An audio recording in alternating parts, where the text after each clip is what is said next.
Joining us right now, I'm delighted to say, is Conservative MP and former Brexit Secretary David Davis. Good morning to you, sir.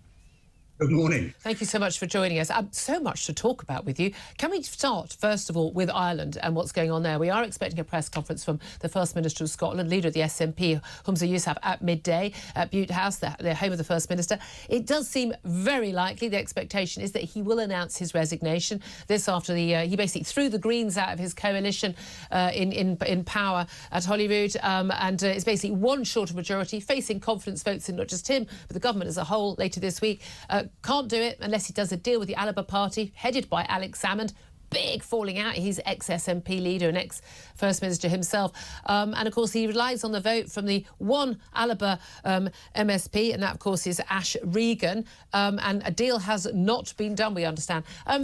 If Humza Yousaf does announce his resignation, will that be a great loss to Scotland?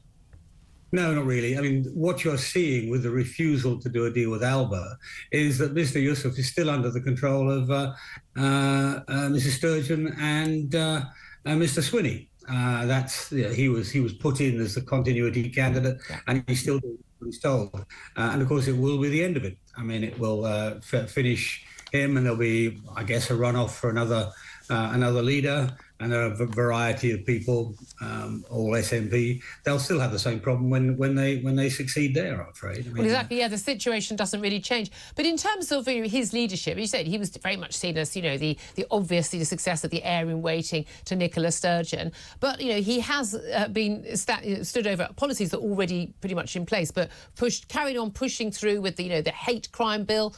Hilariously, the first week of that coming in, he was the subject of most of the complaints of hate crimes. The absolute nonsense pushing of trans ideology at the expense of women's and children's safety. And, of course, also climate change targets were completely unfulfillable and I would say undesirable. And it was that was finally the issue that broke the camel's back with the Greens, who felt that he was reneging on a deal with them. I mean, the man has pushed absolute nonsense. Meanwhile, Scottish economy in bad nick. The NHS there, the education system. I mean, they've almost kind of forgotten that they're supposed to run a country. Yeah, I'm afraid that's right. I mean, most of those in fact, all of those mad policies you talked about were, to a very large extent, authored by the Greens. So I don't think they're going to have a very good time when they have another election. And you're right. I mean, don't forget, Scotland is still heavily subsidised. I mean, the Barnett formula means we spend a lot more on every aspect of public service in Scotland than we do in England. Yet they underperform on every front. We have complaints in England about the National Health Service and about education. Actually, Scotland does much worse on nearly every measure, and it's in a downward decline as well. So you're right. They're spending too much time on internal politics and fighting each other, and this may sound familiar, and not enough time on actually running the country. Yeah. So they go to an election, although the nationalist tendency is very dominant in Scotland, it's now becoming a split entity with Alba on the one side, and people will start punishing them for poor performance, poor delivery of the things that matter. At the end of the day, people may care about independence, but what comes first is their family, the health service, the education, the public services, and that's where they're falling down. Yeah, indeed. And it's also fascinating, isn't it, as well, with Labour. They've signed up to loads of these policies, and the Liberal Democrats. They've fully signed up to the trans madness, to the eco madness. So they've fully signed up to it. So I don't know what they're suddenly complaining about, other than the fact that they're not nationalists, they're not pro-independence. We shall see what happens there and who ends up taking over. Let's talk about Ireland now, because you were there involved closely with those negotiations with the EU during the post-Brexit referendum, pre-actual Brexit years.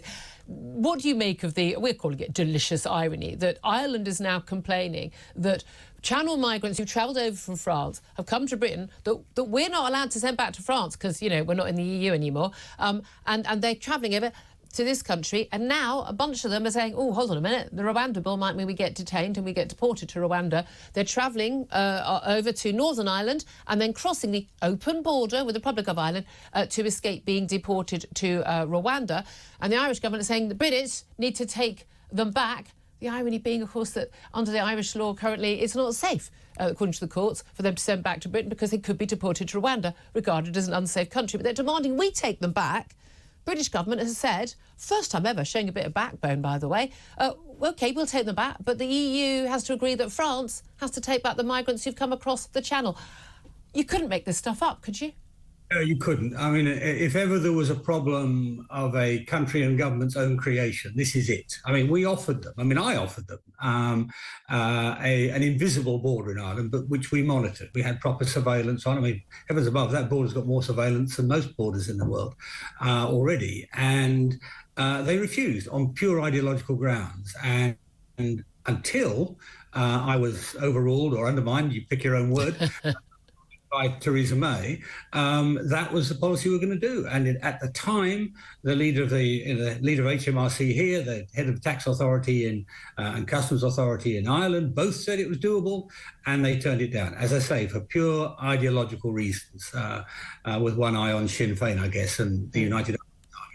And so it's come back to haunt them. So it's a hypocritical paradox for the Irish government, but it's also a hypocritical paradox for the European Union, because, as you say, we can't send people back, illegal migrants back to France as it stands, and that same rule applies to Ireland. So, you know, I think we'll take them the moment the whole European Union law is changed. They're happy voluntary members of the European Union. But until then, I'm afraid they've got to deal with their own problem. It's also, just as an aside on this, and I speak as somebody who's had his doubts about the Rwanda policy, yeah. It is a bit of a demonstration it's working. I know. I think we were all surprised when we saw that was the biggest shock of all of this, was it not? But, I mean, even if it works on that small level, that provides some sort of hope. Again, I think once you only have a handful of people going over and you're playing the odds, I'm not entirely sure that it will work on the scale we need it to work. It's not like an Australia-style policy where you just never even step onto the shores.